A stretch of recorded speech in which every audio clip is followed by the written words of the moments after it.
পশ্চিমবঙ্গ রাজ্য সরকার মাননীয় মুখ্যমন্ত্রী মমতা ব্যানার্জি উন্নয়নের যে শপথগুলো নিয়েছে সেই 10টি শপথ পুরোপুরি তোমাদের সাথে এই ভিডিওতে এক্সপ্লেন করব। দিদির যে শপথগুলো আছে সেই 10টি শপথ তোমাদের সাথে স্টেপ বাই স্টেপ এই ভিডিওতে তোমাদেরকে দেখিয়ে দেব কি কি শপথ গ্রহণ করেছে, কি কি উন্নয়ন করবে। তো তোমাদেরকে বলছি, বাংলা তথা ভারতবর্ষের সর্বস্তরে মানুষের অগ্রগতির লক্ষ্য উন্নয়নের যে ইস্তেহার প্রকাশ করেছে তৃণমূল কংগ্রেস। তো এবার কোন কোন দিক দিয়ে কি কি শপথগুলো নিচ্ছে সেগুলো তোমাদেরকে স্টেপ বাই স্টেপ দেখিয়ে দিচ্ছি। তো দেখতে পাচ্ছ ফার্স্ট যে তোমাদেরকে এখানে ব্যানারটা দেখিয়ে দিচ্ছি, এখানে দেখতে পাচ্ছ দিদির শপথ। তো জ্বালানি দ্বারা কমবে, দেশের জ্বালা চুকবে। তো এখানে কি বলা হয়েছে? তো ফার্স্ট 1 নম্বর পয়েন্ট, প্রত্যেক বিপিএল পরিবারকে বছরে বিনামূল্যে 10টি গ্যাস সিলিন্ডার দেওয়া হবে যাতে তারা প্রতিশ্রুত রান্নার জ্বালানি পেতে পারে এবং এর মাধ্যমে পরিবারের বন্ধরূপ এবং প্রক্রিয়া ব্যবহারের অভ্যাস বাড়ানো হবে। তো এখানে বলা হয়েছে বৎসরে কিন্তু পশ্চিমবঙ্গ রাজ্য সরকার মাননীয় মুখ্যমন্ত্রী তো এবার সেখানে তিনি এই প্রতিশ্রুতিটা দিচ্ছে যে 10টি গ্যাস সিলিন্ডার তোমরা কিন্তু তোমাদেরকে ফ্রিতে দেবে বৎসরে। ফার্স্ট 1 নম্বর পয়েন্ট তোমাদেরকে বললাম। সেকেন্ড পয়েন্টটা হচ্ছে দেখতে পাচ্ছ দিদির শপথ, স্বল্পমূল্য পেট্রোল পণ্য ভারতবর্ষের সকলেই ধন্য। তো এবার এখানে পেট্রোল পণ্য বলছে এখানে। তো এবার এখানে এটা বলতে বোঝাতে চাচ্ছে যে পেট্রোল, ডিজেল এবং এলপিজি সিলিন্ডারের যে দাম সাশ্রয়ী মূল্যে সীমাবদ্ধ করা হবে। তারপরে বলা হয়েছে দাম এবং ওঠানামার যে পরিচালনা করার জন্য একটি বিশেষ প্রাইস স্টেবিলাইজেশন ফান্ড দেখতে পাচ্ছ। 3 নম্বর যে পয়েন্ট আছে দিদির শপথ।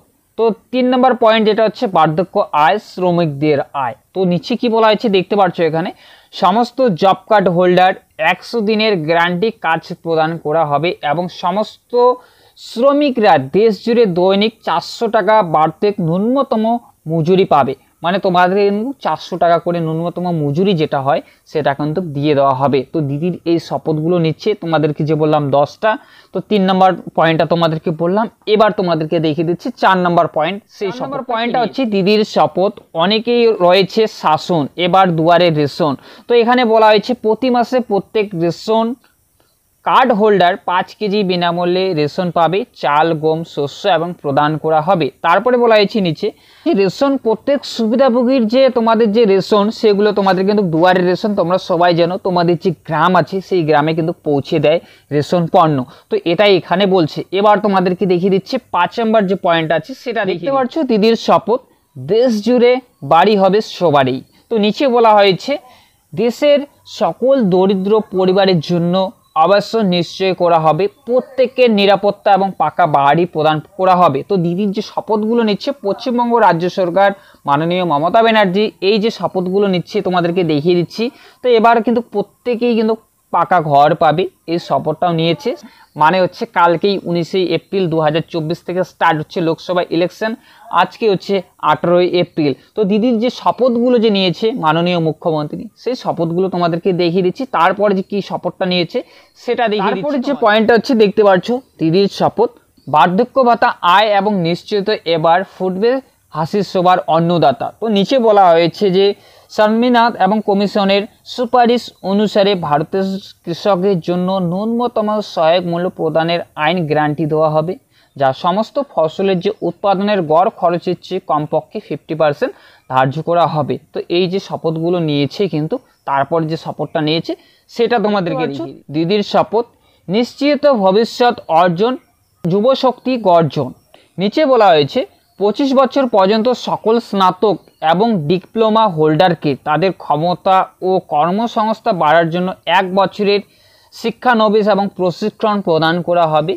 শিক্ষা বিশেষদের অর্থনৈতিকভাবে নিজেদের সাহায্য করা হবে, একটি মানসিক বৃত্তি প্রদান করা হবে। তারপরে বলা হয়েছে উচ্চশিক্ষা এবং গ্রহণকারী শিক্ষার্থীদের 10 লক্ষ টাকা পর্যন্ত স্টুডেন্ট ক্রেডিট কার্ড প্রদান করা হবে। তো এই শপথগুলো কিন্তু নিয়েছে। তারপরে যে আছে সেটা দেখি আইন। তারপর যে লাস্ট যে পয়েন্টটা হচ্ছে স্বচ্ছ আইন, স্বাধীন ভারত। তো এখানে দেখতে পাচ্ছ পুরোপুরি ব্যানারটা দিয়ে দিচ্ছি তৃণমূল কংগ্রেস যে শপথগুলো নিয়েছে, লাস্ট পয়েন্ট এটাই। তো স্বচ্ছ আইন, স্বচ্ছ ভারত, ধোঁয়াশাযুক্ত সিটিজেনশিপ অ্যাক্ট সিএ বিলুপ্ত করা হবে, যেটা তোমাদেরকে কিছুদিন আগে যে চালু করা হয়েছে এনআরসি বা সিএ যে সেই আইনগুলো সেটা নিয়ে বলছে national registration of citizenship NRC বন্ধ করা হবে। সিএ যেটা আছে পশ্চিমবঙ্গ রাজ্য সরকার মাননীয় মুখ্যমন্ত্রী মমতা ব্যানার্জি সিএ বা এনআরসি সেটা কিন্তু হতে দেবে না, এটাই এখানে বলছে। তারপরে বলা হয়েছে ইউনিফর্ম সিভিক কোড ইউনিসিস ভারতে জুড়ে প্রয়োগ করা হবে। তো তোমাদেরকে এটা ক্লিয়ার এখানে এটাই বলছে যে সিএ বা এনআরসি সেটা কিন্তু পশ্চিমবঙ্গ রাজ্য সরকার এখনও আছে, যেটা তৃণমূল কংগ্রেস মাননীয় মুখ্যমন্ত্রী মমতা ব্যানার্জি সেটা কিন্তু চালু করতে দিবে না, এটাই এখানে বলছে। 10টি যে শপথ নিয়েছে দিদির যে শপথ, সেই 10টি শপথ কিন্তু তোমাদেরকে দেখিয়ে দিলাম। এই কালকের থেকে স্টার্ট হচ্ছে লোকসভা ইলেকশন 19 এপ্রিল 2024। তো তার আগেই তোমাদেরকে আজকে দিয়ে দিচ্ছি শপথগুলো যে নিয়েছে মাননীয় মুখ্যমন্ত্রী মমতা ব্যানার্জি। দিদির যে 10টি শপথ, এই শপথগুলো কিন্তু নিয়েছে। তো এটাই তোমাদেরকে আজকের ইনফরমেশন দেওয়ার ছিল। যদি ভিডিওটা তোমাদের ভালো লেগে থাকে অবশ্যই একটু লাইক করবে। চ্যানেলে যদি নতুন হয়ে থাকো প্লিজ চ্যানেলটি সাবস্ক্রাইব করে বেল আইকন অন করে পাশে থাকবে। তো চলো ফিরছি আরও একটা নতুন ভিডিও নিয়ে। যদি কোনো প্রশ্ন হয়ে থাকে অবশ্যই কমেন্ট করবে, কমেন্টে আমি উত্তর দেওয়ার চেষ্টা করব।